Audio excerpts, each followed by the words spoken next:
for me, I think the hardest part in my journey was recognizing my body had a voice, that I was anything but my mind, my thoughts. So when I was taking my training in feminine power, and she kept asking us to come and identify these power centers within us, it was literally the hardest thing for me to ever do. And I actually resisted it. It wasn't me, my deeper self, resisting it. It was my mind. It was the ego. And anytime we come across that, we have to know, be gentle and loving with ourselves, but understand that the way the ego is designed, the protective self is designed, is to resist anything it doesn't know. And it will start to make up excuses. It will take you so far away from your truth. You have no idea, because all of a sudden you bought into the story. And so the body is the first thing we want to do when we start to enter into that mind story. Sometimes we have to draw in our breath first to bring our awareness into the body, whichever works best for you, but they are so interconnected. And so we have to learn to find the way to bring our energy back home, back within our bodies. And then we begin to form a sacred relationship with the body, because the body is the temple. It is what houses the soul. It is what houses the divine, the nervous system. That's how the divine moves through us. That's how we feel the soul. And so for most of us, the nervous system is used to fight, flight, flee, or freezing. So we don't even understand there's something entirely different. We think this is it. And then we strive to get any further because we think we have to work hard at it. We think we have to find our way there. So what do? We put our attention outside. And what's really happening when we do that? It's not saying you can't do that. But what's happening is it's a distraction. We think we are doing better. But when I say everything is welcome and I bring everything back in to me, whatever I've been experiencing, so the outside things could be part of your soul's plan, because distraction is that too. As we all know, we have free will. We have choice. And each one of us knows right now we're in a time in history where we don't recognize what's happening. We're witnessing a collapse, we're witnessing fear, we're witnessing chaos. And it's taking us outside again. But the truth is that the soul is saying to you, the divine is saying to you, remember. Because ultimately what we're trying to do is to get back home. We long for that connection, and so we seek it for a lifetime, many lifetimes. Until finally we realize that the seeking is coming home. So how do we come home? Come home through the body and through the breath. They belong together. So right now, draw your breath and close your eyes and feel that. Bring your awareness into your body and start to talk to your body. So even hello, eternal loving presence. I'm here. I'm listening. You're not here to figure it out. Each one of us is here to remember. So let's move to the third one. This is the courage to feel. This is how it all ties together, because many of us feel that if I'm holding a thought that isn't loving, that isn't accepting, that isn't kind, then that has taken me away. And it does if we hold on to it. But the difference here when we enter into coherence is we welcome everything. So it's the chance to practice. So when we catch ourselves in the disharmonious energy, whatever that might be, we all know this. We all experience it. We go through it daily. But the moment you begin to catch yourself, something in you shifts. You can weave in and out. You can notice, oh, maybe I'm not present right now, so I just need to be more present. So that's what you need to draw on that seed. Or maybe I need to be more courageous to feel what I'm really feeling. Or maybe I just need to bring my attention back into my body and to connect with the breath. So this one, though, the courage to feel. Because when we are not allowing ourselves to feel what's really present, we project it. We see it in somebody else so easily. And all of a sudden, it's somebody else. And then what do? I disconnect, I run, I fight. So the nervous system now has shut the door to you experiencing yourself as soul embodiment, divine embodiment, remembering. So it's the courage every day to allow yourself to feel what is really moving through you, even in this moment now.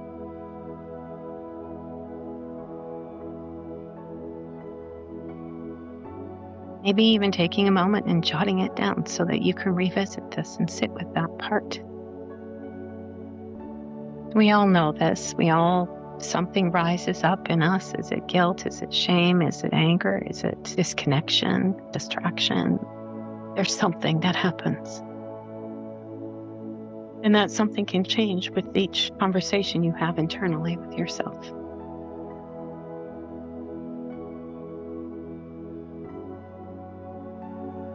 So it's really important that we remember that everybody on the outside is a mirror. So sometimes the mirror feels so good and so beautiful. And that's because you have that in you too. And sometimes the mirror can feel tight and contracts on you. And all of a sudden you've gone into some kind of judgment. You have to understand that there's a part in you that you've disowned. And it recognizes it in somebody else. And the moment that we can begin to understand this is the moment that we can begin to bring courage in to feel. Other than that, it's in the shadow. It lies in the projection.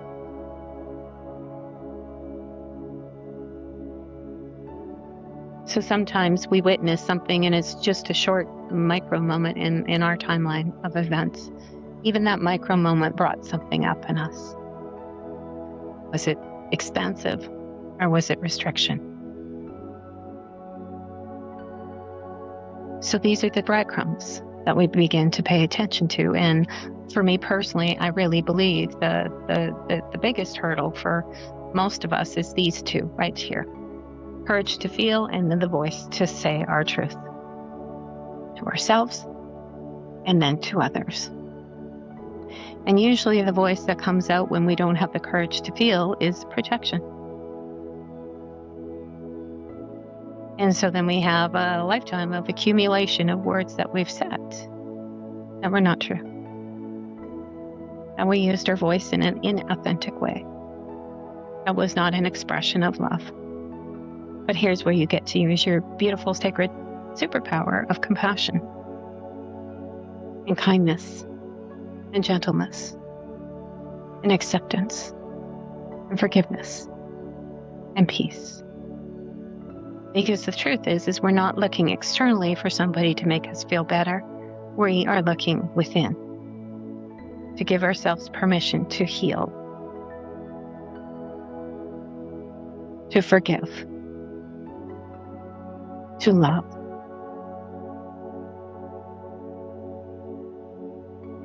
So the only way that can happen is now through the first 4 steps. Is first we have to bring our awareness back into our body, and then we draw on the breath.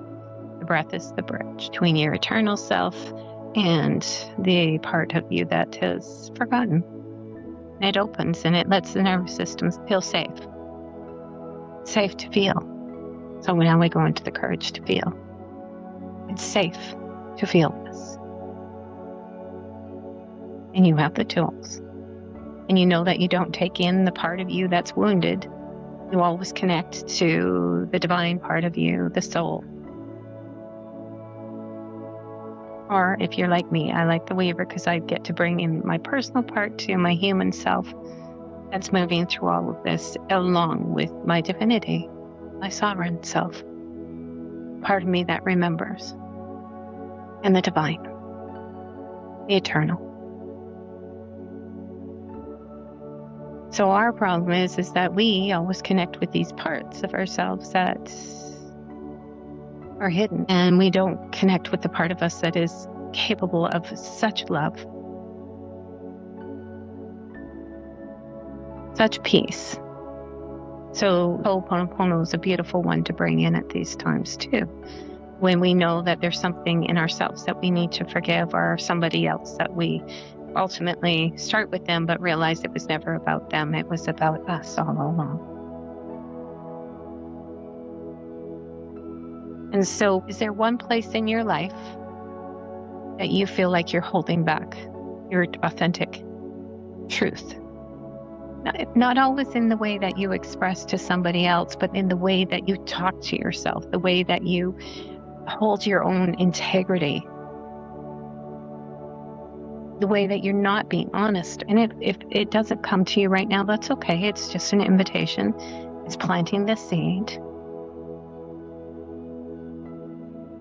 We're not here to be perfect, but we are here to be tender and loving.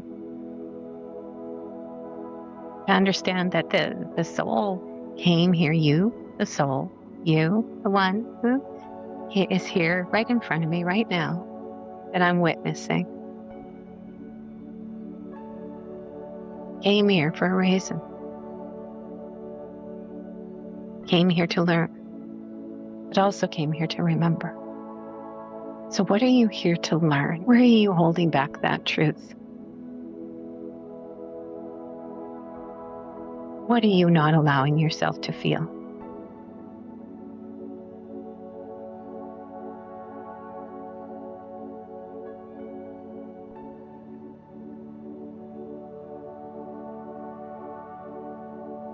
Just taking a breath too as you move through this and bringing your awareness right back into your body every single time. Just bringing yourself back home.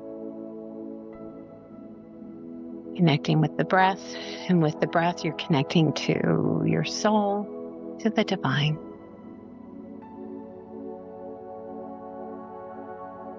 To the Weaver. Then you ask yourself that. Is the other part of you that was asking is the part that's afraid to feel.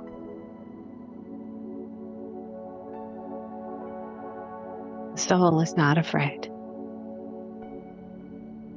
The human is.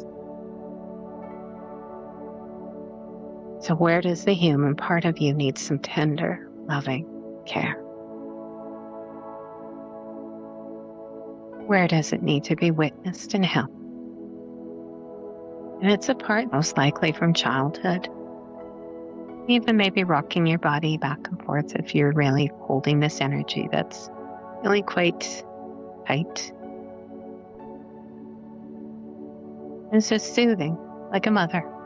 How beautiful on Mother's Day you get to soothe that part by bringing in the Divine Mother who's always within you. Ultimately, it's the divine who wants us to remember so it can express itself. It's creation itself. It's created everything, including us. The divine expresses through the trees. It expresses in nature. It expresses in all the wildlife and in everything. So why wouldn't the divine want to be expressing through us too?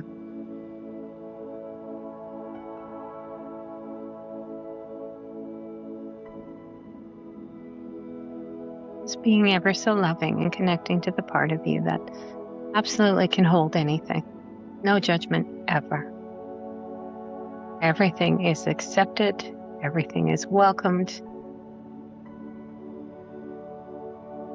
Everything is loved. So this is where we get to really be loving. That's what this is calling for. Not that you have to go and project that voice onto others until it's really healed, because ultimately it's about us anyway.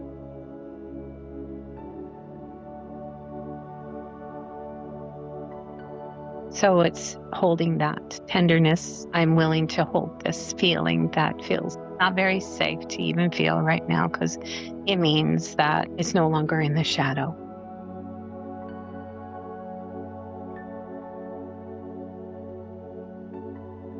Can you imagine even yourself finally being witnessed? Finally being seen?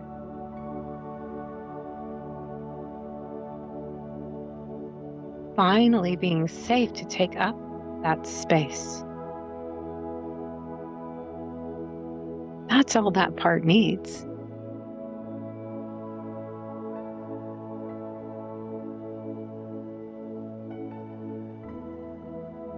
It needs that part of you that is so connected, so alive, so eternal, to simply hold it. Doesn't even need to say a word. You only hold it. And knowing that part of you that's doing the holding is the part of you that is the divine. It's an energy. It's a state.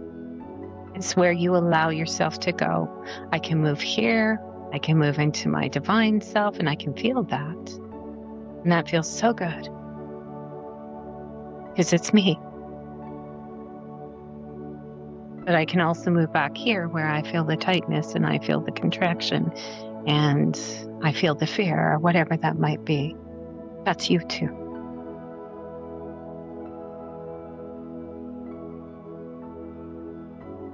All things are equal. Now it belongs, but it doesn't have to stay in the unhealed aspect of you. So once this part of you can truly be held, not you, the personal self, but you, the divine, that holds everything, that is so loving, so compassionate, so motherly, and the human that's moving through this journey, up and down. So then, once we move through those things where we're calling your energy back, come back into your body again with me. Begin to scan your body. Just feeling your body. And then connecting with the breath and allowing that breath to be where you become aware of. You're not unconscious to the breath, but it is you breathing with that awareness that you are always one with the divine.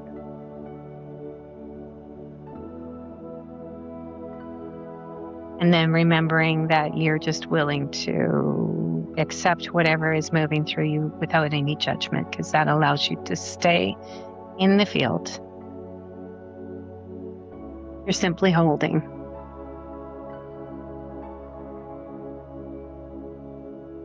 Just feeling that part of you. And then just allowing yourself to know that that part has a voice too, as does all of you. Like every part of you, every moment in this journey has had a voice. And sometimes we shut it down, but today we're going to be aware that I'm not going to shut my voice down, but I'm certainly not going to turn it on somebody and harm them because I feel like I've been misaligned in some way. It's just to be authentic with yourself. It has nothing to do with anybody else outside of you right now. When you begin to heal these things, when you begin to become aware of your body's aware of you. It is a relationship. It's a very sacred relationship. You become the vessel. And the vessel is reliant on the breath, because the breath is the bridge to the divine.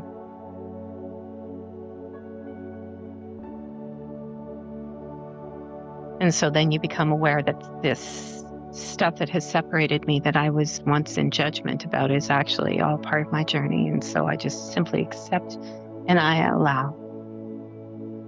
And I give voice to. And then we enter into the field of presence.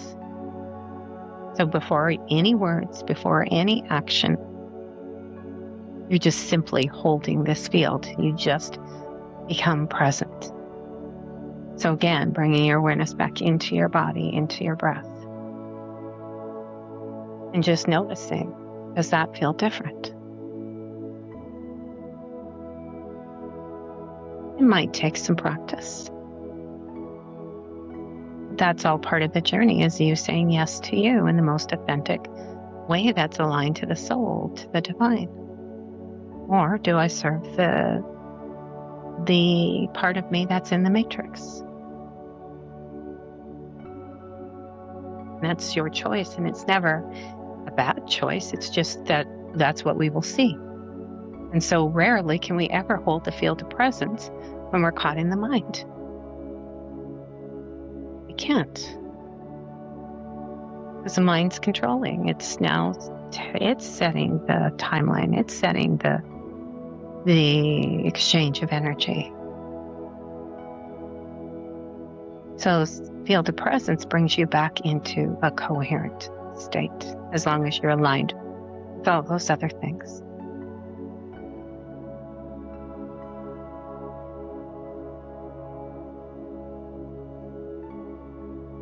So silence is the last one too. And the silence is not what we think silence is. It's like where everything is empty, and it's actually very full. Our ego has so many masks and personas that it's had to create for itself to make itself feel worthy. And that's not what we need. We're actually stripping away just so that we can get to this place of coherence, of love, of unity, where we feel connected to all things, all beings. And that is the divine. So you've already experienced yourself as divine in those moments. So it's just this unseen holding that you do. And it is the most authentic expression. And it feels so alive. So it's the one part of you that's not trying to reach,